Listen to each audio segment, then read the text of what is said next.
નમસ્કાર મિત્રો,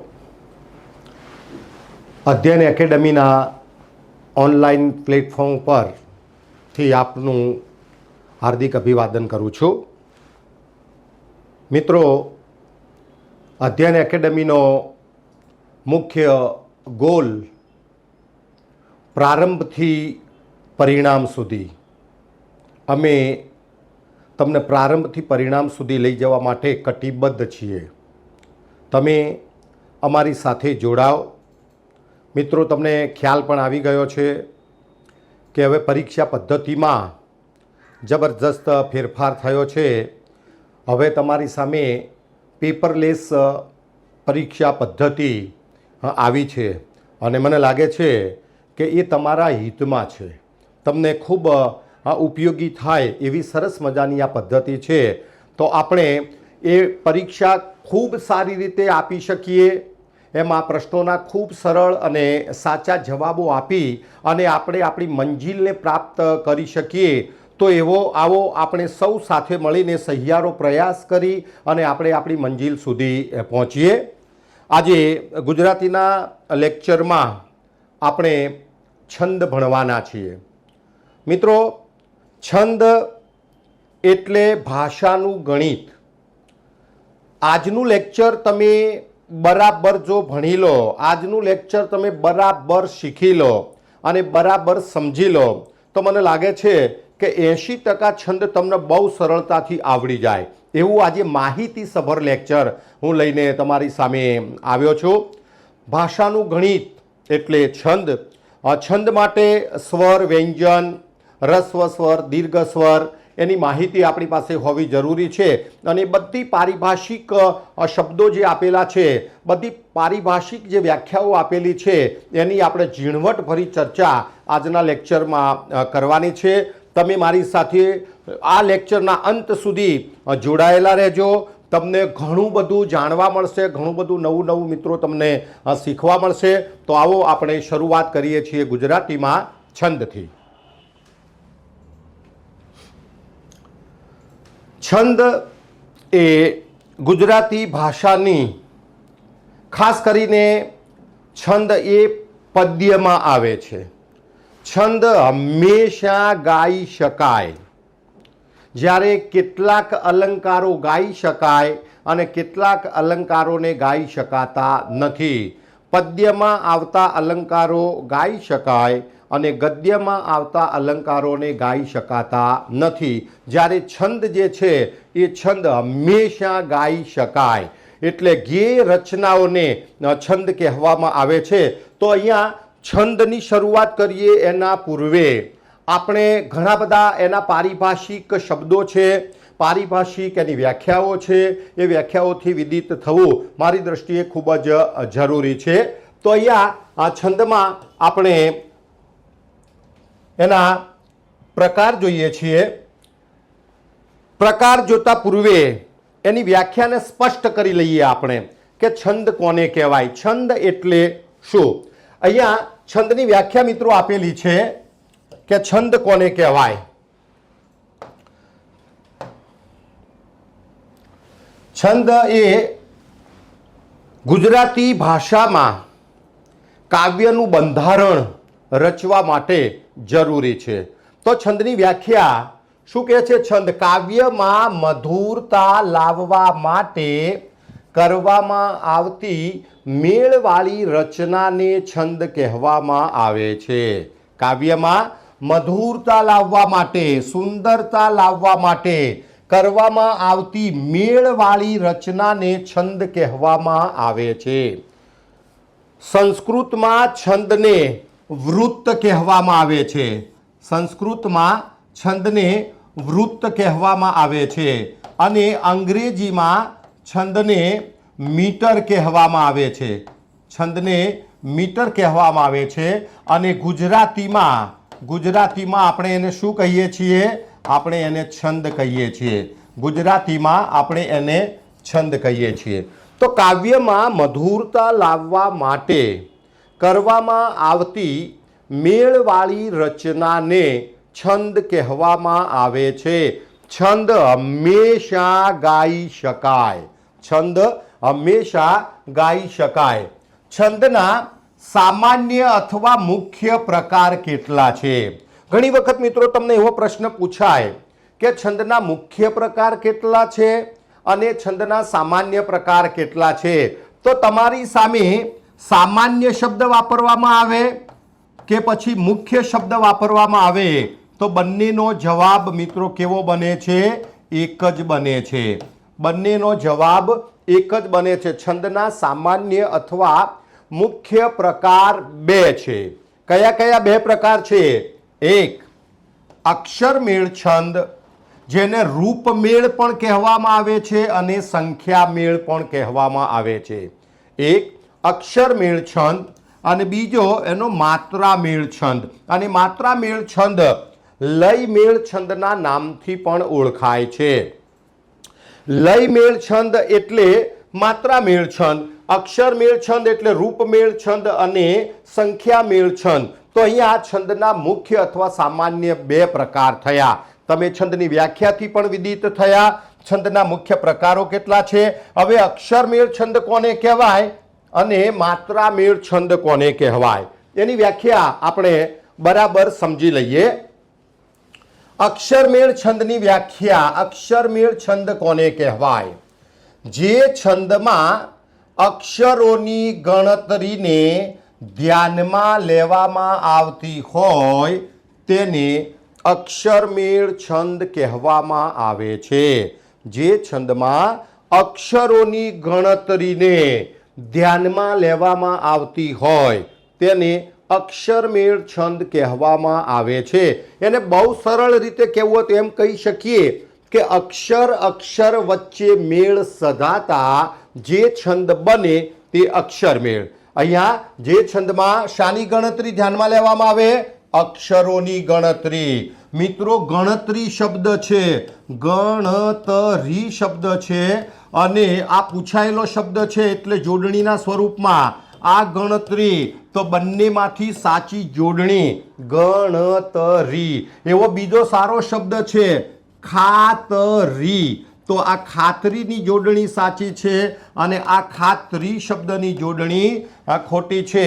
એવો ત્રીજો શબ્દ મિત્રો આપણે જોઈએ તો માત્રા અને અહીંયા માતરા, તો અહીંયા માત્રાની જોડણી સાચી છે અને માતરાની જોડણી ખોટી છે।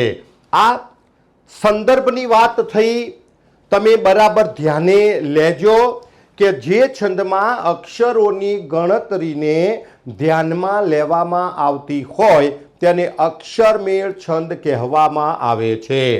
માત્રામેળ છંદ કોને કહેવાય? તો જે છંદમાં માત્રાની ગણતરીને ધ્યાનમાં લેવામાં આવતી હોય તેને માત્રામેળ છંદ કહેવામાં આવે છે। હવે મિત્રો તમને એમ થાય કે યાર આ માત્રા એ શું છે? માત્રા એટલે અક્ષરનું માપ છે। જેમાં લઘુ અક્ષર હોય તો એની એક માત્રા કરીએ છીએ અને ગુરુ અક્ષર હોય તો આપણે એની બે માત્રા કરીએ છીએ। લઘુ અક્ષરની એક માત્રા અને ગુરુ અક્ષરની બે માત્રા આપણે કરીએ છીએ। લઘુ અક્ષર અક્ષરમેળ છંદમાં લઘુની નિશાની યુ છે અને ગુરુની નિશાની ડેશ છે। ગુરુની નિશાની ડેશ છે। મિત્રો બરાબર સમજજો, આપણે આ ચાર વસ્તુ ઉપર જવાનું છે। આ બધું શીખ્યા પછી આપણું ધ્યાન જે છે એ આપણું ધ્યાન આ ચાર વસ્તુ ઉપર જવું જોઈએ કે યુ કયા અક્ષર ઉપર આવે, ડેશ કયા અક્ષર ઉપર આવે, એકડો કયા અક્ષર ઉપર આવે અને બગડો કયા અક્ષર ઉપર આવે। અક્ષરમેળ છંદ હોય તો એમાં અક્ષરો ઉપર લઘુ ગુરુની નિશાની આવે। માત્રામેળ છંદ હોય તો એના ઉપર એકડો અને બગડો આવે। તો અહીંયા માત્રામેળ છંદ હવે બરાબર મગજમાં બેસશે કે જે છંદમાં માત્રાની ગણતરીને ધ્યાનમાં લેવામાં આવતી હોય તેને માત્રામેળ છંદ કહેવામાં આવે છે। તેને માત્રામેળ છંદ કહેવામાં આવે છે। જે છંદમાં માત્રાની ગણતરીને ધ્યાનમાં લેવામાં આવતી હોય તેને માત્રામેળ છંદ કહેવામાં આવે છે. ખ્યાલ આવી ગયો કે અક્ષરમેળ છંદ હોય તો એના ઉપર લઘુ ગુરુની નિશાની આવે અને માત્રામેળ છંદ હોય તો એના ઉપર એકડો અને બગડો આવે અને પછી એ એકડા અને બગડાના સરવાળા કરી દેવામાં આવે અને સંખ્યા જે નિશ્ચિત છંદ વાઇઝ થયેલી છે એ પ્રમાણે જો સરવાળો થતો હોય તો એ છંદનું નામ આપણે આપી શકીએ છીએ. તો છંદના મુખ્ય અથવા સામાન્ય બે પ્રકારો અને બે પ્રકારની વ્યાખ્યાથી મિત્રો તમે વિદિત થયા. બે પ્રકારની વ્યાખ્યા પછી હવે તમે જુઓ, આપણે છંદમાં નાની નાની ઘણી બધી બાબતો તમારે યાદ રાખવી પડશે. હવે ઓનલાઈન પેપર તમારું આવશે ત્યારે જબરજસ્ત બુદ્ધિયુક્ત પ્રશ્નો તમારી સામે આવવા માટેની પૂરેપૂરી શક્યતા રહેલી છે. એટલે તમે પણ એવી જબરજસ્ત તૈયારી કરો કે પેપર ગમે તેવું આવે તો પણ આપણે સફળ થઈ જઈએ. તો અહીંયા સૌથી પહેલા આપણે ગણ કોને કહીએ? ગણ કોને કહેવાય? ગણનો સામાન્ય અર્થ થાય છે, ગણ એટલે સમૂહ. ગણનો સામાન્ય અર્થ થાય છે સમૂહ. ગણ એટલે સમૂહ અને એના ઉપરથી ગણવેશ શબ્દ આવ્યો. એના ઉપરથી મિત્રો ગણવેશ શબ્દ આવ્યો. ગણ એટલે સમૂહ અને વેશ એટલે પહેરવેશ. સમૂહમાં પહેરવામાં આવતો વેશ કયો સમાસ બન્યો? સમાસ બન્યો મધ્યમ પદલોપી. મધ્યમ પદલોપી. એના ઉપરથી સરસ મજાનો બીજો શબ્દ તમારા માટે મિત્રો અહીંયા મને યાદ આવે છે, ગણેશ શબ્દ. અહીંયા ગણેશ શબ્દ છે તો ગણ વત્તા ઈશ. ગણ એટલે સમૂહ. ગણ એટલે સમૂહ થાય અને ઈશ એટલે ભગવાન. ઈશ એટલે ભગવાન, સમૂહના ભગવાન. તો ષષ્ઠી તત્પુરુષ બન્યો અને આખું પદ વિશેષણ તરીકે વપરાયું છે. સમૂહના ભગવાન છે જે તે તો બહુવ્રીહી સમાસ બન્યો. તો અહીંયા ગણ કોને કહેવાય? ત્રણ અક્ષરના સમૂહને, ત્રણ અક્ષરના સમૂહને ગણ કહેવામાં આવે છે.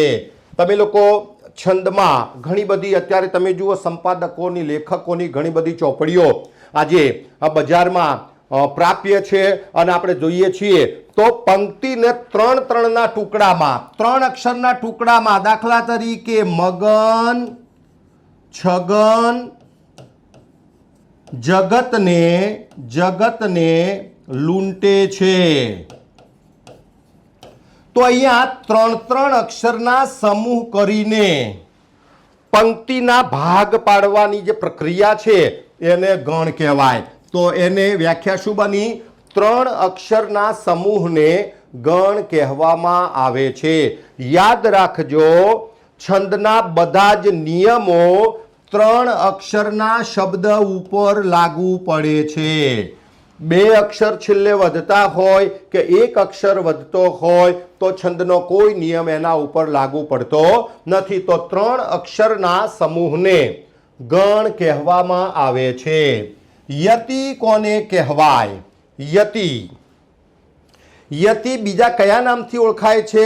અટક સ્થાન. અને દરેકે દરેક છંદના યતિ નિશ્ચિત થયેલા છે, ફિક્સ થયેલા છે. એમાં કંઈ પણ પ્રકારનો ફેરફાર થઈ શકે નહીં. અને ફેરફાર થાય તો શું કહેવાય એ પણ આપણે આગળ ભણવાના છીએ.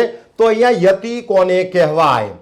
પંક્તિને ગાતા ગાતા જે જગ્યાએ અટકી જઈએ તેને યતિ કે અટક સ્થાન કહેવામાં આવે છે.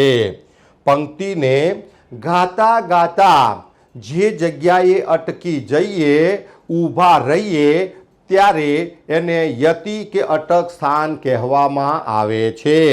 કોઈ પણ પદ્ય રચના સળંગ સૂત્રતાથી ગાઈ શકાતી નથી અને એ પદ્ય રચનાને ગાતા ગાતા શ્વાસ લેવા માટે જે જગ્યાએ જેટલા અક્ષરોએ ઊભા રહેવું પડે એને યતિ કહેવામાં આવે છે. દરેક યતિ, દરેક છંદના યતિ કેવા છે? નક્કી છે.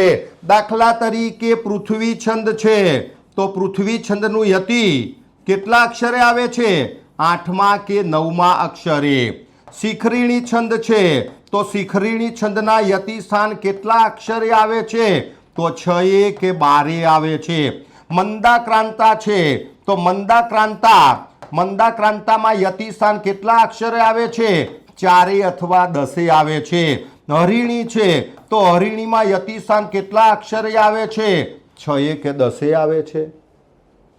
શાર્દુલ વિક્રીડિત છે તો શાર્દુલ વિક્રીડિતમાં 7 અને 12 આવે છે. સ્ત્રગ્ધરા છે તો 7 અને 7 આવે છે. મનહર છે તો મનહર 8 આવે છે. અનુષ્ટુપ છે તો 8 આવે છે. દોહરો છે તો 13 અને 11 આવે છે. તો મિત્રો આ એના યતિ સ્થાન છે, આ એના અટક સ્થાન ફિક્સ થઈ ગયેલા છે, એમાં કંઈ પણ પ્રકારનો ફેરફાર થઈ શકે નહીં. તો અહીંયા પંક્તિને ગાતા ગાતા જે જગ્યાએ અટકી જઈએ તેને યતિ કહેવામાં આવે છે. હવે યતિ ભંગ કોને કહેવાય? માની લો કે પૃથ્વી છંદનું યતિ સ્થાન 8મા અને 9મા અક્ષરે છે, પણ કાવ્યના રચયિતાએ એમાં કંઈક ભંગ કર્યો છે, યતિ ભંગમાં કંઈ પણ પ્રકારનો ફેરફાર કર્યો છે, તો એ યતિ ભંગ કોને કહેવાય? તો બરાબર વ્યાખ્યાને યાદ રાખજો કે મૂળ યતિ સ્થાન કરતા પહેલા કે પછી આવતા યતિને યતિ ભંગ કહેવામાં આવે છે. મૂળ યતિ સ્થાન એટલે જે છંદનું મૂળ યતિ સ્થાન હોય એના પહેલા અથવા એના પછી આવતા યતિને યતિ ભંગ કહેવામાં આવે છે. દાખલા તરીકે તમને પરીક્ષામાં પ્રશ્ન કઈ રીતે પૂછી શકાય? એવો પ્રશ્ન પૂછે કે ભાઈ પૃથ્વી છંદમાં યતિ સ્થાન 8મા કે 9મા અક્ષરે આવે છે, પરંતુ તેના બદલે 7મા કે 10મા અક્ષરે આવતા યતિને શું કહેવામાં આવે છે? તો એને યતિ ભંગ કહેવામાં આવે છે. શિખરીણીમાં 5મા અને 13મા અક્ષરે યતિ આવે તો એને યતિ ભંગ કહેવામાં આવે છે. તો અહીંયા મૂળ યતિ સ્થાન કરતા પહેલા કે મૂળ યતિ સ્થાન કરતા પછી આવતા યતિને યતિ ભંગ કહેવામાં આવે છે. તો યતિ ભંગથી તમે લોકો વિદિત થયા. એના પછી ચરણ કોને કહેવાય? મિત્રો ગદ્યનો એકમ વાક્ય કહેવાય અને પદ્યનો એકમ પંક્તિ અથવા એને ચરણ કહેવાય. અક્ષરોના ચોક્કસ માપવાળી પંક્તિને ચરણ કહેવામાં આવે છે. અહીંયા દાખલા તરીકે અનુષ્ટુપ છંદ છે તો 4 ચરણ, દરેક ચરણમાં 8 અક્ષર, તો આ એના ચરણ થયા. તો અક્ષરોના ચોક્કસ માપવાળી પંક્તિ એને ચરણ કહેવામાં આવે છે. અક્ષરોના ચોક્કસ માપવાળી પંક્તિને ચરણ કહેવામાં આવે છે. તો મિત્રો તમે ગણ કોને કહેવાય એની બરાબર સમજ પડી તમને. એના પછી યતિ કોને કહેવાય, યતિ ભંગ કોને કહેવાય અને ચરણ કોને કહેવાય એનાથી સૌ તમે વિદિત થયા છો. નેક્સ્ટ મુદ્દો જોઈએ આપણે. હવે સ્વર અને વ્યંજન. તમે લગભગ પહેલા બીજા ધોરણથી તમારી સામે સ્વર અને વ્યંજન આવી ગયા, પણ એ વખતે તમે ભણી લીધા છે. ખરેખરી જરૂરિયાત મિત્રો તમારે હવે છે, અને એમાંય ખાસ કરીને છંદમાં સ્વર અને વ્યંજન, અને એમાંય ખાસ જે સ્વર છે એ સ્વર ઉપર આખું પિંગળ શાસ્ત્ર કે છંદ શાસ્ત્ર નિર્ભર છે. તો સ્વર કોને કહેવાય? તો જે વર્ણ સ્વતંત્ર રીતે બોલી શકાય તેને સ્વર કહેવામાં આવે છે. જે વર્ણ એટલે અક્ષર, જે અક્ષર સ્વતંત્ર રીતે બોલી શકાય તેને સ્વર કહેવામાં આવે છે. ગુજરાતી ભાષામાં કુલ સ્વર કેટલા છે? 13 છે. કયા 13 સ્વર છે? અ, આ, એ, ऐ, ओ, औ, अम, अह, ઈ, ઉ અને રૂ. આ 13 સ્વર ગુજરાતી ભાષામાં છે. અને આના આધારે તમે લોકો પહેલા બીજા ધોરણની અંદર બારાક્ષરી ભણી ગયા. આમ બારાક્ષરી, આમ તમે એને તળપદી ભાષામાં બારાખડી બોલો છો. ખરેખરો શિષ્ટ શબ્દ કયો છે? બારાક્ષરી. એક અક્ષરના 12 અક્ષર થાય. અહીંયા તમને મેં 13 સ્વર આપ્યા છે અને 13 સ્વરમાં આ રૂ સ્વર જે છે એ સીધો સંસ્કૃતમાંથી ઉતરી આવેલો છે, એટલે બારાખડીમાં અથવા બારાક્ષરીમાં એનો ઉપયોગ થયેલો જોવા મળતો નથી. નહીતર ખરેખર મિત્રો 13 સ્વર હોય તો આપણી બારાક્ષરી નહીં, આપણું શું થવું જોઈએ? 13 થવી જોઈએ. જેમાં અ ઉમેરાય એ ક, જેના અંદર આ ઉમેરાય એ આ, તો અહીંયા એક અક્ષરના 13 અક્ષરો થાય છે. તો અહીંયા હવે તમે જુઓ, અહીંયા મેં 13 વર્ણ જે લખ્યા છે. છંદમાં મિત્રો જાતે ઘણું અનુભવવું પડશે.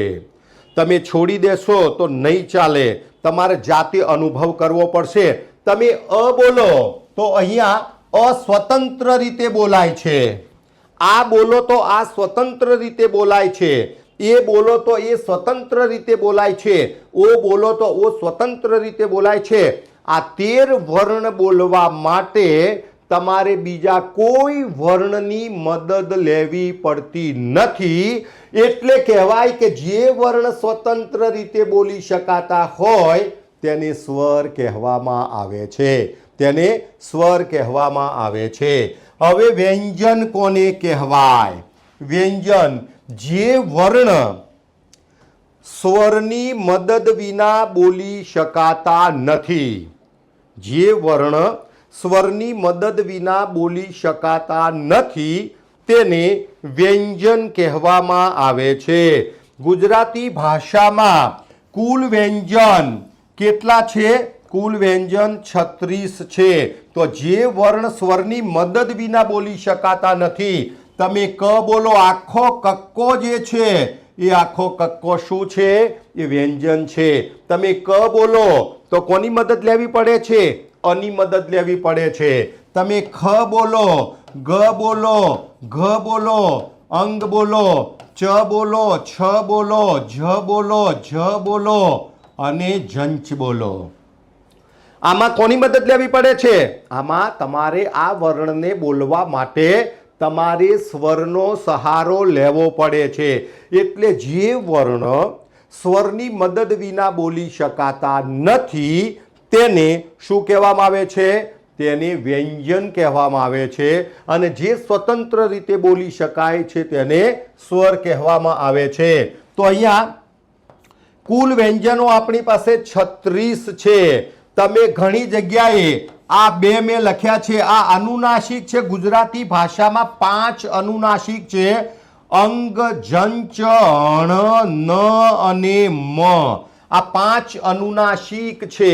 આપણે વ્યંજનોમાં આ 2ની ગણતરી બહુ જ ઓછા પુસ્તકોમાં મેં જોઈ છે. અહીંયા 36 વ્યંજનો જે છે એ 36 વ્યંજનો આ રીતે આપણે આ નક્કી કરી શકીએ છીએ. તો અહીંયા જે વર્ણ સ્વતંત્ર રીતે બોલી શકાય તે સ્વર, જે વર્ણ સ્વરની મદદ વિના બોલી ન શકાય તે વ્યંજન. તો બરાબર તમને લોકોને ખ્યાલ આવી ગયો હશે કે સ્વર કોને કહેવાય, સ્વરની સંખ્યા કેટલી છે અને એ સ્વતંત્ર રીતે બોલાય છે. વ્યંજન કોને કહેવાય, વ્યંજનની સંખ્યા કેટલી છે અને વ્યંજન સ્વરની મદદ વિના બોલી શકાતા નથી. બહુ સરસ. નેક્સ્ટ પછી રસ્વ સ્વર કોને કહેવાય અને દીર્ઘ સ્વર કોને કહેવાય? આખે આખું છંદ શાસ્ત્ર અથવા તો પિંગળ શાસ્ત્ર તમને કહું ને તો એ માત્ર ને માત્ર રસ્વ અને દીર્ઘ ઉપર નિર્ભર છે.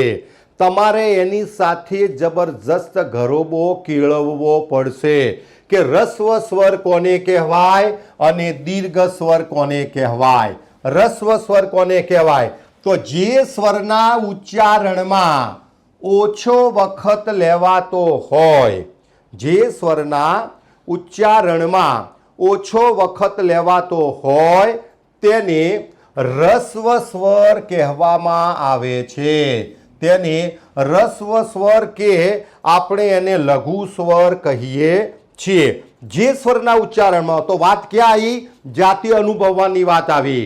જે સ્વરના ઉચ્ચારણમાં ઓછો વખત કે જે સ્વર બોલવામાં ઓછો વખત લેવાતો હોય તેને રસ્વ સ્વર કહેવામાં આવે છે. ગુજરાતી ભાષામાં કુલ રસ્વ સ્વર કેટલા છે? તો 4 છે. અ, ઈ, ઉ અને રૂ. આ 4 જે છે એ 4 રસ્વ સ્વર છે. મિત્રો, અત્યારે તમે જો બોલવા જશો તો તમે નક્કી નહીં કરી શકો કે સમય વધારે જાય છે એના બોલવામાં કે ઓછો જાય છે, એનો ખ્યાલ તમને નહીં આવે. અને સ્વરના ઉચ્ચારણમાં વપરાતો સમય વધારે કે ઓછો એ માઇક્રો સેકન્ડમાં હોય. એ કલાક ને દોઢ કલાકના વધારાઓ ના હોય, એમાં માઇક્રો સેકન્ડમાં એનો ઉચ્ચારણ હોય. એટલે તમે સમયને જ્યારે દીર્ઘ સ્વર આવશે ત્યારે તમે કમ્પેર કરજો, તમે જાતે નક્કી કરશો કે આ રસ્વ સ્વર છે અને આ દીર્ઘ સ્વર છે. તો જે સ્વરના ઉચ્ચારણમાં ઓછો વખત લેવાતો હોય તેને રસ્વ સ્વર અથવા એને લઘુ સ્વર કહેવામાં આવે છે. તેને રસ્વ સ્વર અથવા લઘુ સ્વર કહેવામાં આવે છે. દીર્ઘ સ્વર કોને કહેવાય? દીર્ઘ સ્વર જે સ્વરના ઉચ્ચારણમાં વધારે વખત લેવાતો હોય તેને દીર્ઘ સ્વર કે ગુરુ સ્વર કહેવામાં આવે છે. ગુજરાતી ભાષામાં કુલ દીર્ઘ સ્વર કેટલા છે? 9 છે. કયા કયા 9 સ્વર છે? આ, એ, ઐ, ઓ, ઔ, અમ, અહ, ઈ અને ઉ. આ 9 સ્વર જે છે, 9 સ્વર જે છે એ 9 સ્વર કેવા છે? દીર્ઘ છે, ગુરુ છે. હવે તમે કમ્પેર કરો. આની કમ્પેરિઝનમાં આ બોલો, આની કમ્પેરિઝનમાં એ બોલો, આની કમ્પેરિઝનમાં અહીં બોલો, તો તમને માઇક્રો સેકન્ડમાં સમય વધતો ઘટતો તમને લાગશે કે રસ્વ સ્વર અ બોલો છો ત્યારે ઓછી સેકન્ડો લેવાય છે, માઇક્રો સેકન્ડ ઓછી લેવાય છે. જ્યારે દીર્ઘ સ્વર આ બોલો છો ત્યારે વધારે સમય લેવાય છે. તો અહીંયા હવે સ્પષ્ટ થઈ ગયું કે જે સ્વરના ઉચ્ચારણમાં ઓછો વખત લેવાતો હોય તેને રસ્વ સ્વર કે લઘુ સ્વર કહેવામાં આવે. જે સ્વરના ઉચ્ચારણમાં વધારે વખત લેવાતો હોય તેને દીર્ઘ સ્વર કે ગુરુ સ્વર કહેવામાં આવે છે. હવે આના આધારે લઘુ અક્ષર કોને કહેવાય અને ગુરુ અક્ષર કોને કહેવાય, આટલી જ માહિતી મિત્રો તમારે મેળવવાની છે. તમને લઘુ અક્ષર કોને કહેવાય અને ગુરુ અક્ષર કોને કહેવાય એની સંપૂર્ણ સમજ જો તમને પડી જાય તો છંદ તમને કોઈ દિવસ ડિફીટ કરી શકે નહીં. તો અહીંયા સૌથી પહેલા લઘુ અક્ષર. મેં અગાઉ શરૂઆતમાં કહ્યું કે આપણે 4 વસ્તુ સુધી પહોંચવાનું છે આ બધું ભણીને. અને આ 4 વસ્તુ કઈ છે? એ 4 વસ્તુ આ તમારી સામે લખાઈ છે. એક યુ. યુ એટલે અર્ધચંદ્રાકાર બિંદી, પણ આપણને બહુ સરળતાથી બોલવા માટે અને સમજવા માટે યુ અને ડેશનો આપણે ઉપયોગ કરીએ છીએ. આ યુ એટલે લઘુ કહેવાય અને ડેશ એ ગુરુ કહેવાય.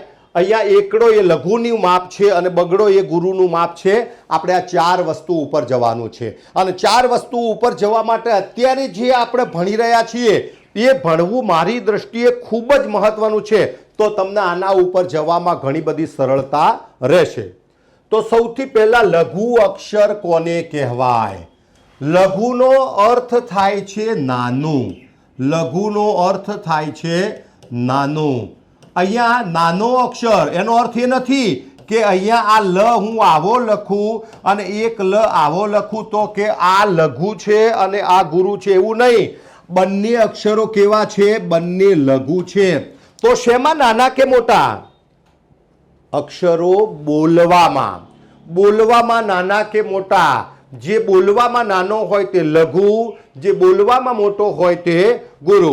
તો અહીંયા જે વર્ણમાં રસ્વ સ્વરો, જે વર્ણમાં રસ્વ સ્વરો ભળેલા હોય તેને લઘુ અક્ષર કહેવામાં આવે છે. જે વર્ણમાં રસ્વ સ્વરો ભળેલા હોય તેને લઘુ અક્ષર કહેવામાં આવે છે. જે વર્ણમાં રસ્વ સ્વરો ભળેલા હોય તેને લઘુ અક્ષર કહેવામાં આવે છે. હવે આપણી પાસે મિત્રો તમે ભણી ગયા છો કે લઘુ અથવા તો રસ્વ સ્વર તમે કેટલા ભણી ગયા? 4 ભણી ગયા. વ્યાખ્યા શું કહે છે અહીંયા? કે જે વર્ણમાં રસ્વ સ્વરો ભળેલા હોય તેને લઘુ અક્ષર કહેવામાં આવે છે. લઘુની નિશાની યુ છે, લઘુની નિશાની યુ છે અને તેની માત્રા 1 છે. લઘુની નિશાની યુ છે અને તેની માત્રા 1 છે. તો આપણે લઘુ અક્ષરો કયા કહેવાય એ બરાબર સ્પષ્ટ કરી લઈએ. અહીંયા તમે લઘુ સ્વરમાં અથવા તો રસ્વ સ્વરમાં અ ભણી ગયા, અ પછી ઈ ભણી ગયા, ઈ પછી ઉ ભણી ગયા અને ઉ પછી રૂ ભણી ગયા. આ 4 અક્ષરો અર્થાત 4 સ્વર એ કેવા છે? રસ્વ છે, લઘુ છે, નાના છે. આ જેમાં ભળે એ કેવા અક્ષરો બને? લઘુ અક્ષર બને. અને લઘુ અક્ષર હોય તો એની નિશાની શું થાય? અક્ષરમેળ છંદ હોય તો એના ઉપર યુ કરાય અને ગુરુ અક્ષર હોય તો એના ઉપર ડેશ કરાય. તો કયા અક્ષરો લઘુ બને? જોઈએ આપણે. ક વત્તા અ બરાબર ક, ક વત્તા ઈ બરાબર કી, ક વત્તા ઉ બરાબર કુ, ક વત્તા રૂ બરાબર ક્રુ, ક વત્તા ર વત્તા અ બરાબર ક્ર, ર વત્તા ક વત્તા અ બરાબર ક્ર. તો આવા તમામ પ્રકારના તમારી પરીક્ષામાં પૂછાતા છંદની પંક્તિમાં આવા તમામ પ્રકારના અક્ષરો કેવા બને અને એની માત્રા મૂકવાની હોય તો કેવી મુકાય? 1 મુકાય. તો આ અક્ષરો બધા જ લઘુ કહેવાય. આમાં ફેરફાર થવા માટેની 2 શક્યતાઓ છે. એક, કવિએ છૂટ લીધી હોય, કાવ્યના રચયિતાએ છૂટ લીધી હોય તો આમાં ફેરફાર થઈ શકે. અને બીજો ફેરફાર છે આ જોડા અક્ષર પૂર્વે લઘુ અક્ષર આવતો હોય અને એનો થડકાર વધારે હોય તો એમાં ફેરફાર થવાની શક્યતા છે. એ આપણે નિયમો ભણીશું ત્યારે એની ચર્ચા કરીશું. તો અહીંયા જે વર્ણમાં રસ્વ સ્વરો તમે જુઓ આ બધા જ સ્વર કેવા છે? રસ્વ સ્વર છે. અને જેમાં રસ્વ સ્વરો ભળેલા હોય તેને લઘુ અક્ષર કહેવામાં આવે છે. લઘુની નિશાની યુ છે અને માત્રા 1 છે. તો 4 વસ્તુમાંથી આપણે 2 વસ્તુ સુધી પહોંચી ગયા કે લઘુ કયા અક્ષર ઉપર કરાય અથવા કયા અક્ષરને લઘુ ગણાય અને કયા અક્ષર એ ઉપર 1 મુકાય. તો એનો ખ્યાલ મિત્રો તમને આવી ગયો. એના પછી ગુરુ અક્ષર કોને કહેવાય? ગુરુ અક્ષર કોને કહેવાય? તો જે વર્ણમાં દીર્ઘ સ્વરો ભળેલા હોય તેને ગુરુ અક્ષર કહેવામાં આવે છે. ગુરુની નિશાની ડેશ છે અને માત્રા એની 2 છે. તો કયા અને કેટલા સ્વર તમારી પાસે દીર્ઘ હતા? 9 સ્વર. કયા કયા 9 સ્વર? તો પહેલો જ આપણે જોઈએ આ, પછી આવ્યો એ, ઐ, ઓ, ઔ, અમ, અહ, ઈ અને ઉ. આ 9 અક્ષરો છે. આ 9 વર્ણ જે છે એ 9 વર્ણ કેવા છે? ગુરુ છે. તો એ ગુરુ અક્ષર કઈ રીતે બને?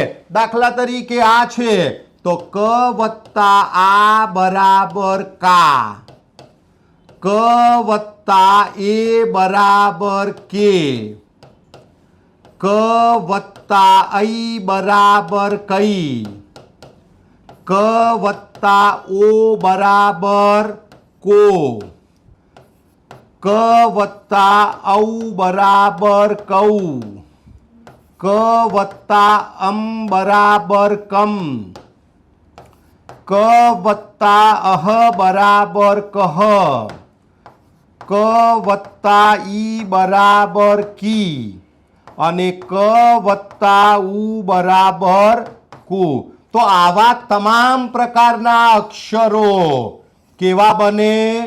ગુરુ બને. એના ઉપર નિશાની કરવાની આવે તો શાની નિશાની કરવાની? ડેશ. અને માત્રા મેળછંદ હોય અને એના ઉપર માત્રા મૂકવાની આવે તો એના ઉપર કેટલી માત્રા મૂકવાની?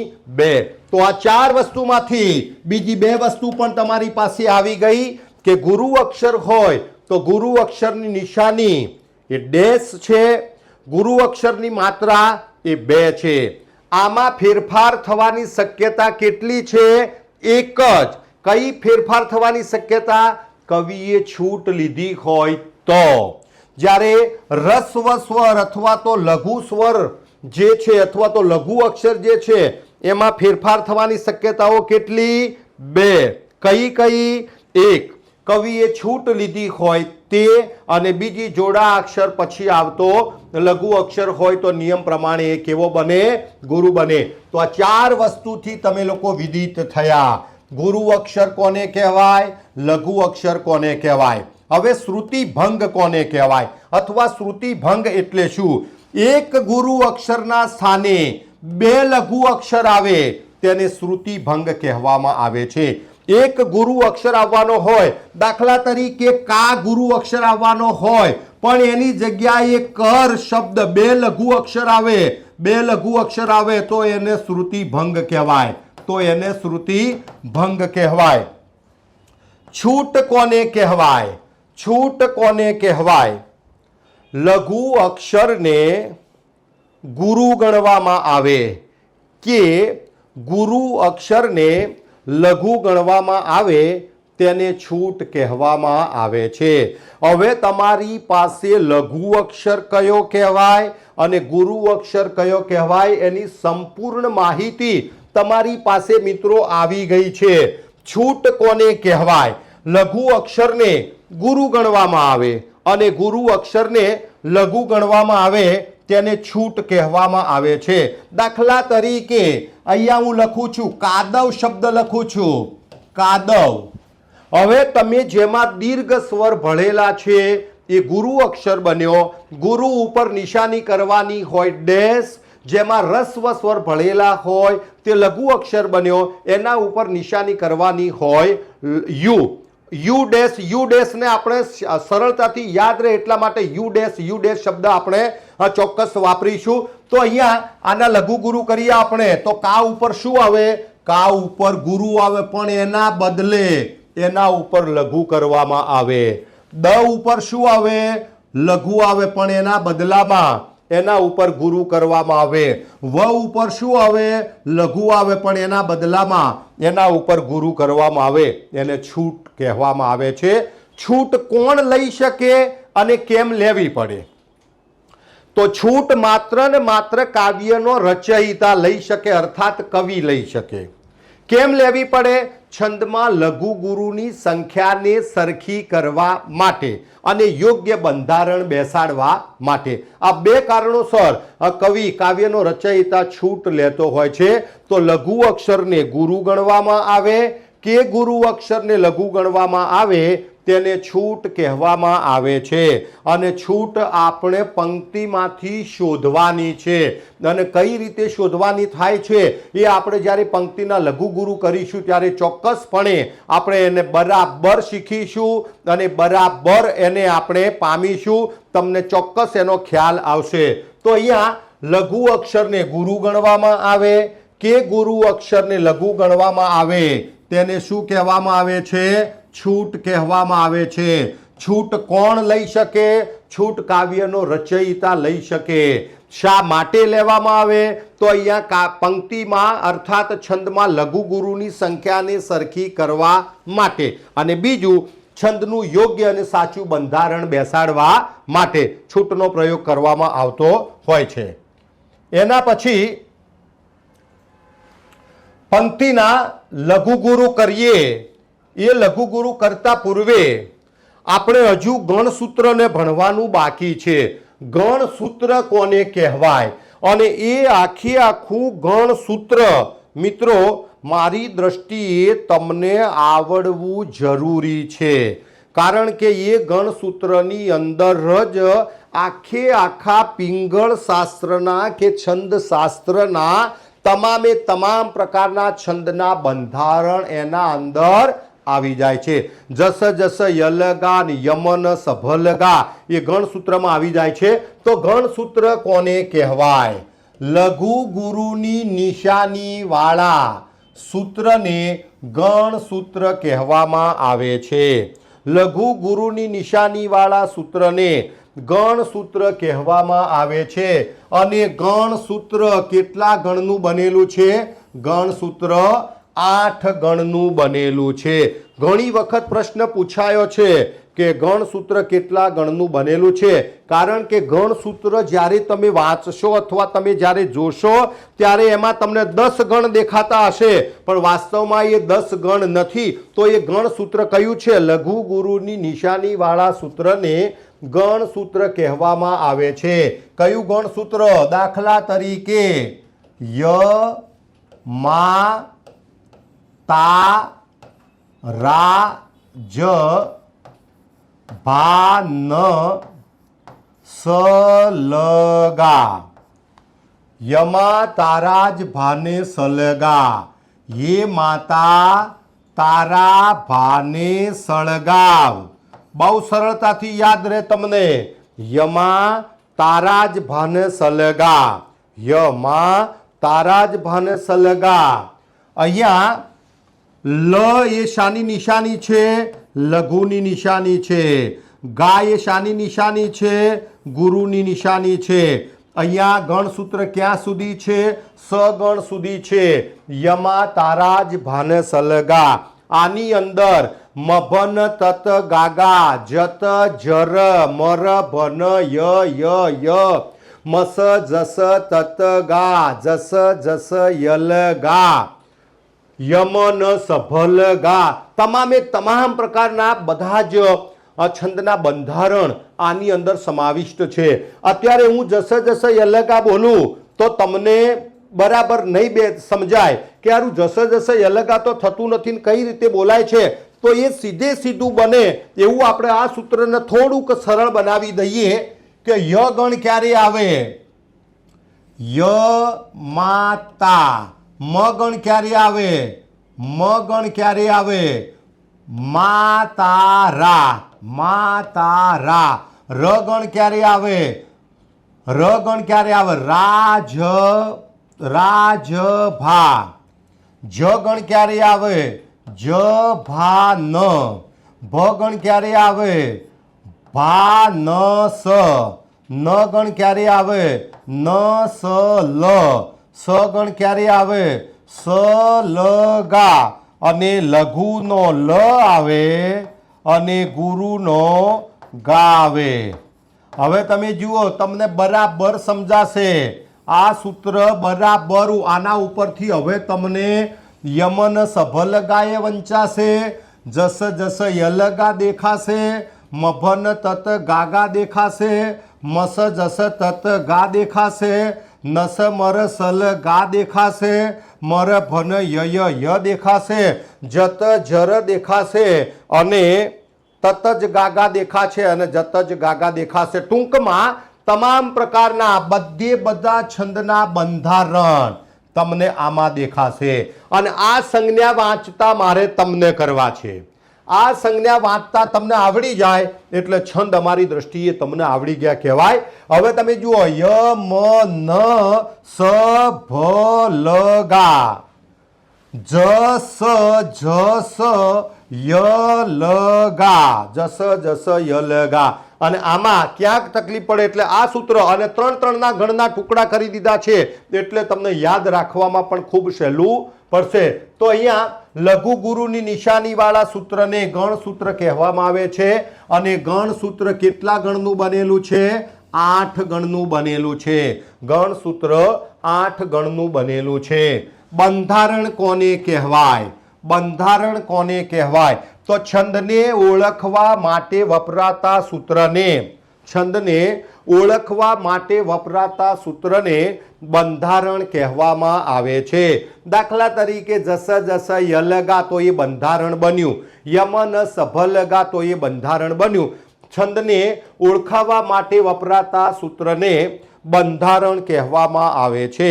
તો મિત્રો, તમે છંદના ઘણા બધા પારિભાષિક શબ્દોથી તમે વિદિત થયા, તમને ખ્યાલ આવ્યો કે લઘુ અક્ષર કોને કહેવાય, ગુરુ અક્ષર કોને કહેવાય, ગણ કોને કહેવાય, છૂટ કોને કહેવાય, ચરણ કોને કહેવાય, યતિ કોને કહેવાય, અટક સ્થાન કોને કહેવાય, અને બધા જ પારિભાષિક શબ્દો આજે તમારા મગજમાં મને લાગે છે કે બરાબર બેઠા હશે. અને હવે આપણે લઘુ ગુરુની શરૂઆત અર્થાત પંક્તિના લઘુ ગુરુ કરીએ એ પહેલા આપણે પંક્તિના લઘુ ગુરુ કરવા માટેના 3 નિયમો છે. એ નિયમોને આપણે હસ્તગત કરી લઈએ અને પછી આપણે પંક્તિના લઘુ ગુરુ કરવા માટે જઈએ છીએ. તો પંક્તિના લઘુ ગુરુ કરવા માટેના નિયમો કયા છે એ જોઈ લઈએ આપણે. પંક્તિના લઘુ ગુરુ કરવા માટેના નિયમો. પહેલો છે નિયમ. તમે જો આ 3 નિયમો યાદ રાખી લો અને એના પછી તમારી સામે આવેલા જે શબ્દો છે, લઘુ અક્ષર કોને કહેવાય અથવા તો અક્ષરો છે, લઘુ અક્ષર કોને કહેવાય, ગુરુ અક્ષર કોને કહેવાય, એની માહિતી તમારી પાસે આવી જાય પછી લઘુ ગુરુ કરવામાં મારી દ્રષ્ટિએ કંઈ પણ પ્રકારની તકલીફ તમને પડનારી નથી. તો આપણે લઘુ ગુરુ કરવાના નિયમોમાં નિયમ નંબર 1, નિયમ નંબર 1 કે જોડા અક્ષર પૂર્વેનો લઘુ અક્ષર ગુરુ બને છે, ગુરુ બને છે. પરંતુ થડકાર ઓછો હોય તો લઘુનો લઘુ રહે છે. જોડા અક્ષર પૂર્વેનો ફેરફાર ક્યારે થાય? જોડા અક્ષર પૂર્વે લઘુ અક્ષર હોય તો જ ફેરફાર થાય. બરાબર નિયમને બરાબર પચાવજો કે જોડા અક્ષર પૂર્વેનો લઘુ અક્ષર ગુરુ બને છે.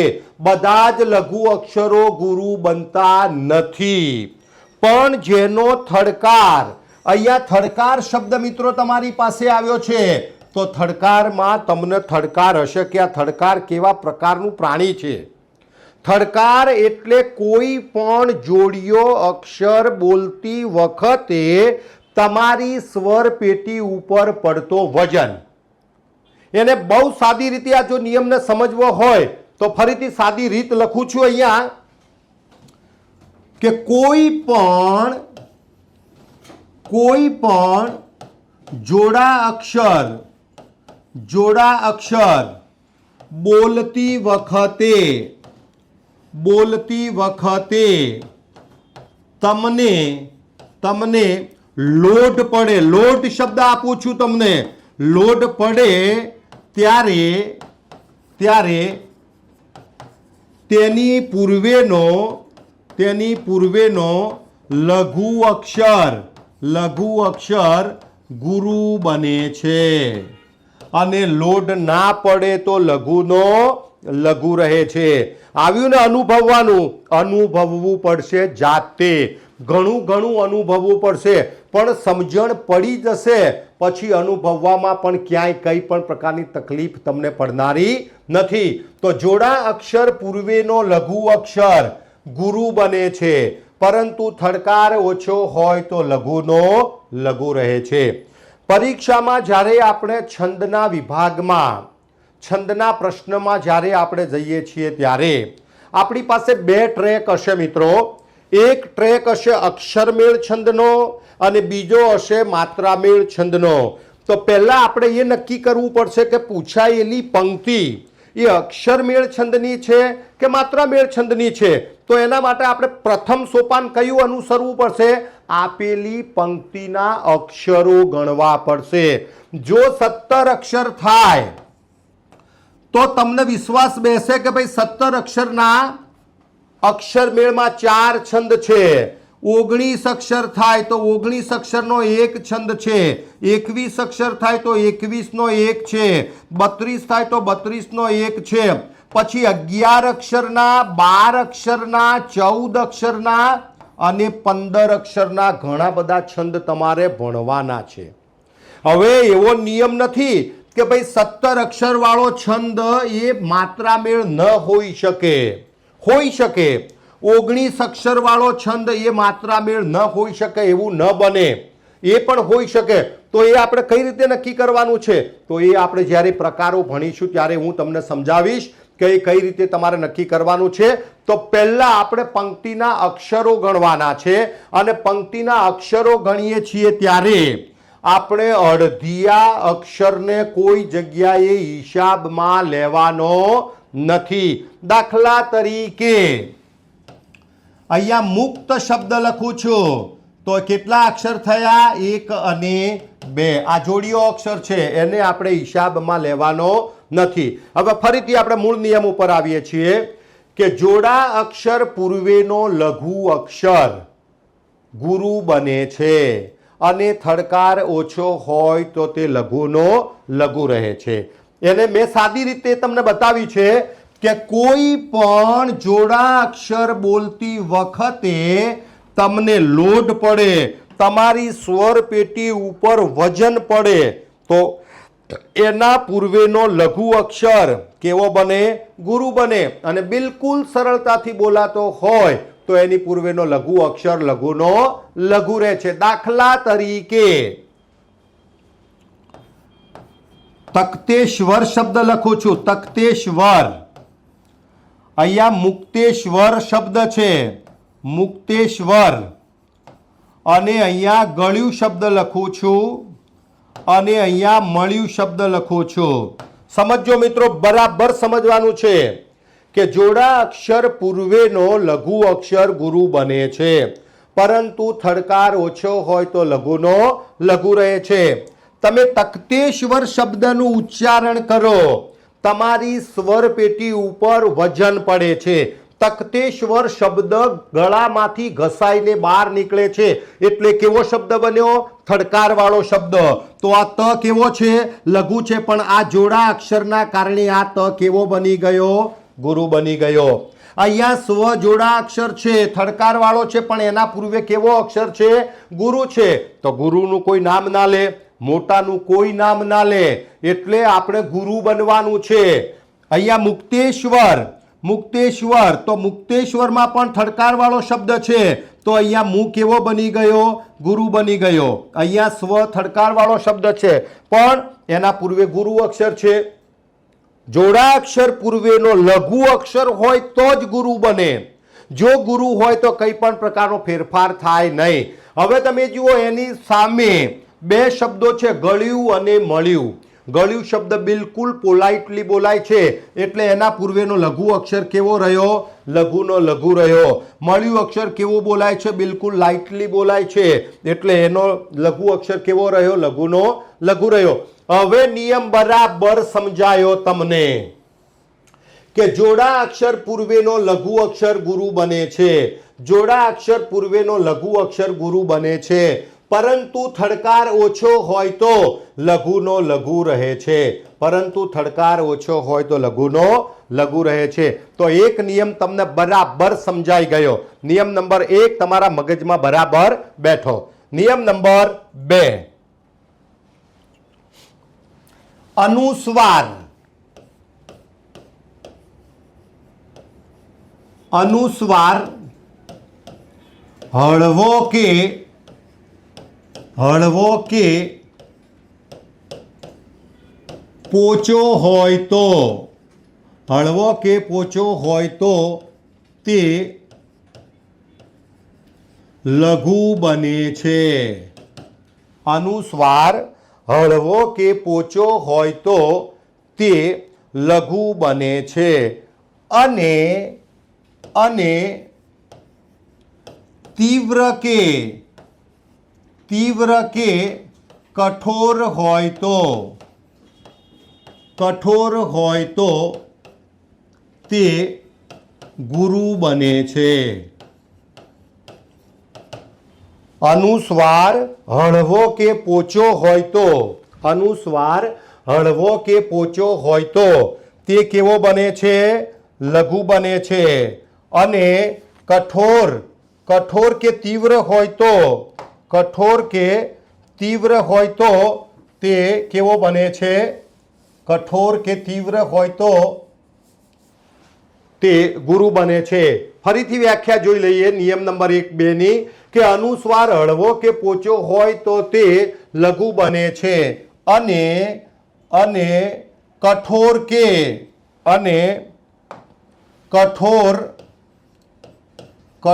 કે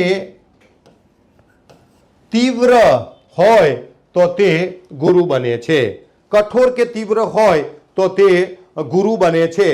હવે તમને આ અનુસ્વાર હું લખું છું અહીંયા, આ અનુસ્વાર લખ્યો મિત્રો. હવે આ અનુસ્વારને આપણે સ્પર્શ કરીએ તો અનુસ્વાર જતો રહે તો એ અનુસ્વારને આપણે પોચો કહેવાનો નહીં. તો પોચો કે હળવો, કઠોર કે તીવ્ર કોને કહેવાય? તો અનુસ્વાર બોલવામાં કઠોર, બોલવામાં પોચો કે હળવો હોય. જો બોલવામાં કઠોર અને તીવ્ર હોય તો તે કેવો બને? ગુરુ બને. એને પેલા જોડા અક્ષરનો નિયમ તમે કઈ રીતે સાદી ભાષામાં સમજ્યા કે જે જોડીઓ અક્ષર બોલતી વખતે તમને લોટ પડે તો એના પૂર્વેનો લઘુ અક્ષર કેવો બને? ગુરુ બને. અને જે જોડા અક્ષર બોલવામાં તમને સરળતા રહે અથવા લોટ ના પડે તો એના પૂર્વેનો લઘુ અક્ષર કેવો રહે? લઘુનો લઘુ રહે. તો અહીંયા પણ આપણે એવો સરસ મજાનો નિયમ સમજી લઈએ કે જે અનુસ્વાર, અને મને લાગે છે કે આ નિયમ તમને વધારે અનુકૂળ આવશે, જે અનુસ્વાર નાકમાં બોલાતા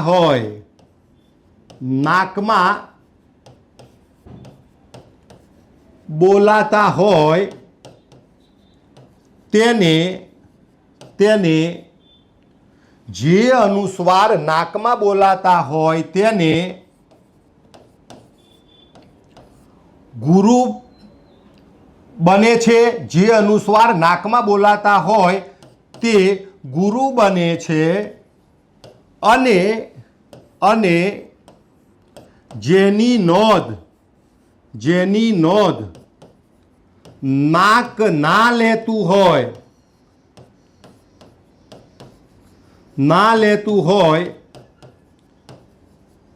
તે બધા જ લઘુ બને છે.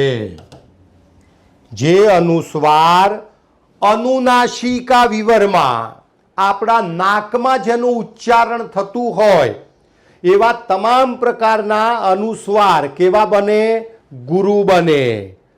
જે અનુસ્વારની નોંધ આપણું અનુનાસિક વિવર ના લેતું હોય અથવા નાકમાં ના બોલાતા હોય તો તેવા તમામ પ્રકારના અનુસ્વારો કેવા બને છે? લઘુ બને છે. દાખલા તરીકે આ નિયમ મને લાગે છે કે તમને સૌથી વધારે સરળ લાગશે. દાખલા તરીકે પરંતુ, ગંગા, બંસીધર, જિંદગી, બિંદુ, સિંધુ, વિનંતી. હવે જુઓ તમે, જ્યાં જ્યાં અનુસ્વાર આવ્યો છે એ શબ્દોને પરંતુ શબ્દ છે અને ર ઉપરનો અનુસ્વાર તમે જુઓ ક્યાં બોલાય છે? પરંતુ ક્યાં બોલાય છે? નાકમાં. તો કેવો બન્યો? ગુરુ બન્યો. ગંગા ક્યાં બોલાય છે? નાકમાં. કેવો બન્યો? ગુરુ બન્યો. બંસીધર ક્યાં બોલાય છે? બંસીધર ક્યાં બોલાય છે? નાકમાં. જિંદગી, બિંદુ, સિંધુ અને વિનંતી. મિત્રો તમને ખબર છે કે કેટલાક અનુસ્વાર ભારવાળા હોય છે અને કેટલાક અનુસ્વાર ભાર વિનાના હોય છે. ભારવાળા અનુસ્વારો પણ કેવા બને છે? ગુરુ બને છે. દાખલા તરીકે હું, તું અને શું, આ અનુસ્વારોનું ઉચ્ચારણ છેક અંદરથી આવે છે. હું, તું અને શું ઉપરના અનુસ્વારોનું ઉચ્ચારણ ર ઉપરના અનુસ્વાર જેવું નથી, પણ ભારવાળું ઉચ્ચારણ છે. એટલે એ કેવા બને છે? તમને બધાને ખબર છે કે અનુસ્વારના કેટલા પ્રકાર છે. અનુસ્વારના કેટલા પ્રકાર છે? એક અનુનાસિક, અનુનાસિક, અને એક બીજો પ્રકાર છે અનુનાસિક્ય, અનુનાસિક્ય. અનુનાસિક્ય કોને કહેવાય અને અનુનાસિક કોને કહેવાય? તો જે અનુસ્વારની નોંધ નાક લેતું હોય એ અનુનાસિક કહેવાય. દાખલા તરીકે સુંદર શબ્દ છે તો સુંદર શબ્દ એની નોંધ સ ઉપરના અનુસ્વારની નોંધ નાકને લેવી પડે છે. અને અનુનાસિક અનુસ્વાર વાળો શબ્દ બે રીતે લખી શકાય. આ સુંદર છે તો આ સુંદરને આમ પણ લખી શકાય, સુંદર. અહીંયા અનુનાસિક્ય કોને કહેવાય? તો અનુનાસિક્ય જે અનુસ્વારની નોંધ આપણું નાક ના લેતું હોય એને અનુનાસિક્ય કહેવાય. દાખલા તરીકે ચૂંટણી, ઝૂંપડી, ઊંટ, છીકણી, છીકણી. હવે તમે જો ચૂંટણી આપણે બોલીએ, ચૂંટણી, આ રીતે કોઈ પણ સંજોગોમાં લખી શકાય નહીં. ઝૂંપડી, અહીંયા ઝૂંપડી, આ રીતે લખી શકાય નહીં. ઊંટ, ઊંટ, આ રીતે ક્યારેય લખી શકાય નહીં. છીંકણી, છીંકણી, આ રીતે કોઈ સંજોગોમાં લખી શકાય નહીં. એને બહુ સાદી રીતે યાદ રાખવા હોય તો એમ કહી શકાય કે દીર્ઘ ઈ અને દીર્ઘ ઉ ઉપર, દીર્ઘ ઈ અને દીર્ઘ ઉ ઉપર આવતા તમામ પ્રકારના અનુસ્વારો કેવા કહેવાય? અનુનાસિક્ય કહેવાય. જેને સાયલેન્ટ અનુસ્વાર કહેવામાં આવે છે એની નોંધ અનુનાસિકા વિવર લેતું નથી. તો અહીંયા સ્પષ્ટ થઈ ગયું તમારી સામે. અહીંયા હું બીજો શબ્દ ગુંદરનો લખું છું તો ગુંદર આમ લખવું હોય તો લખાય અને ગુંદર આમ લખવું હોય તો પણ લખાય. બંને રૂપ એના સાચા છે. એ કયા કુળનો? તમને કદાચ પરીક્ષામાં એવો પ્રશ્ન પૂછવામાં આવે તો કે ભાઈ આ સુંદર ઉપરનો સુ ઉપરનો અનુસ્વાર કયા કુળનો અનુસ્વાર છે? એ અંગનો છે, જંચનો છે, મ કુળનો છે, ન કુળનો છે કે અણ કુળનો છે? એ જ્યારે આપણે જોડણીના નિયમો ભણીશું ત્યારે આપણે એની ચોક્કસ વિગતે ચર્ચા કરીને આપણે એ શીખીશું. તો અહીંયા જે અનુસ્વાર નાકમાં બોલાતા હોય તેને તે બધા જ અનુસ્વાર કેવા બને છે? ગુરુ બને છે. અને જે અનુસ્વારની નોંધ આપણું નાક ના લેતું હોય એ તમામ પ્રકારના અનુસ્વાર કેવા બને છે? લઘુ બને છે. નેક્સ્ટ બીજો નિયમ આપણે જોઈએ. લાસ્ટ નિયમ છે આપણો લાસ્ટ નિયમ છે. અને લાસ્ટ નિયમ વિસર્ગ, વિસર્ગ લંબાવીને, લંબાવીને બોલાતો હોય તો તેની પૂર્વેનો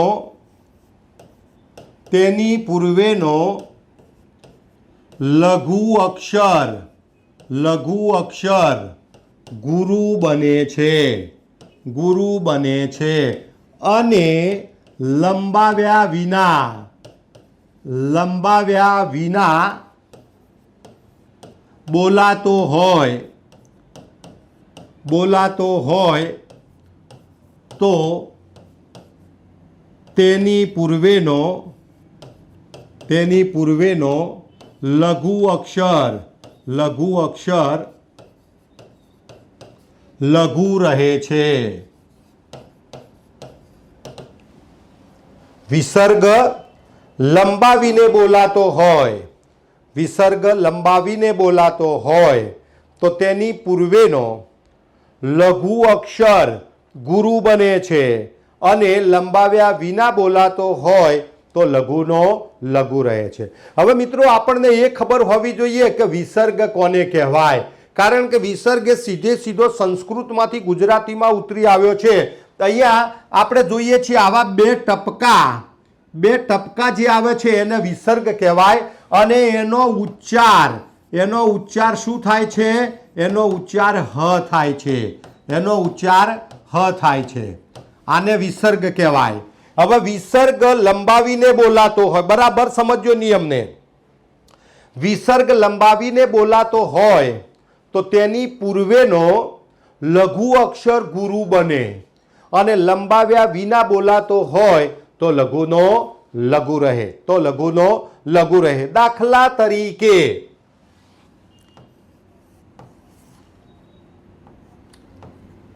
દુઃખ શબ્દ હું લખું છું, દુઃખ.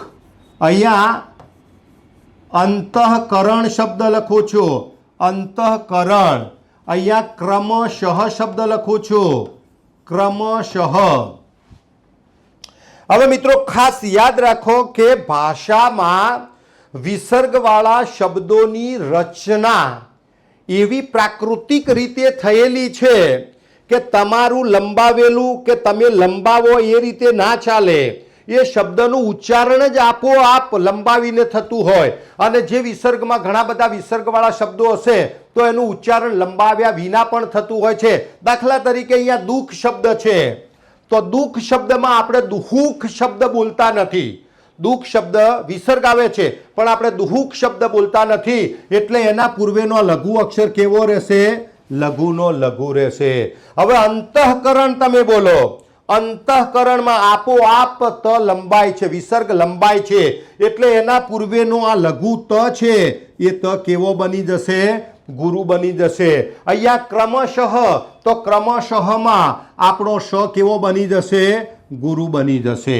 અહીંયા વિસર્ગ લંબાવીને બોલાતો હોય તો એની પૂર્વેનો લઘુ અક્ષર ગુરુ બને છે અને લંબાવ્યા વિના બોલાતો હોય તો લઘુનો લઘુ રહે છે.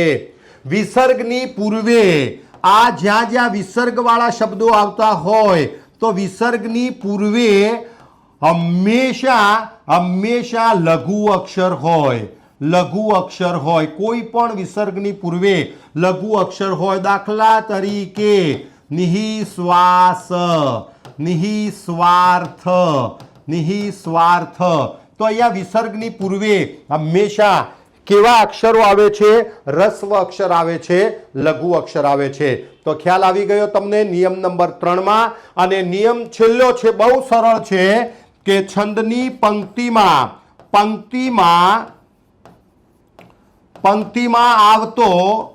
આવતો છેલ્લો અક્ષર એ કેવો હોય છે? ગુરુ હોય છે. અને ગુરુ ના હોય તોય તમારે એને ગુરુ ગણવાનો. એના ઉપર છૂટનો પ્રયોગ કે ક્યારે આવી શકે નહીં. તો અહીંયા આપણે મને લાગે છે કે છંદના બહુ સરસ મજાના નિયમોથી, છંદના પારિભાષિક શબ્દોથી આપણે વિદિત થયા છીએ. ચોક્કસ આ લેક્ચર તમને બરાબર અનુકૂળ આવ્યું હશે. બધા જ પારિભાષિક શબ્દોથી તમે વિદિત થયા હશો અને હજુ વારંવાર સતત એને સાંભળીને ભણીને તમે એના મય બનજો. હવે નેક્સ્ટ લેક્ચરમાં જ્યારે આપણે મળીશું ત્યારે આપણે છંદના લઘુગુરુ કરીશું. ત્યાં સુધી આપની રજા માગું છું. Thank you very much.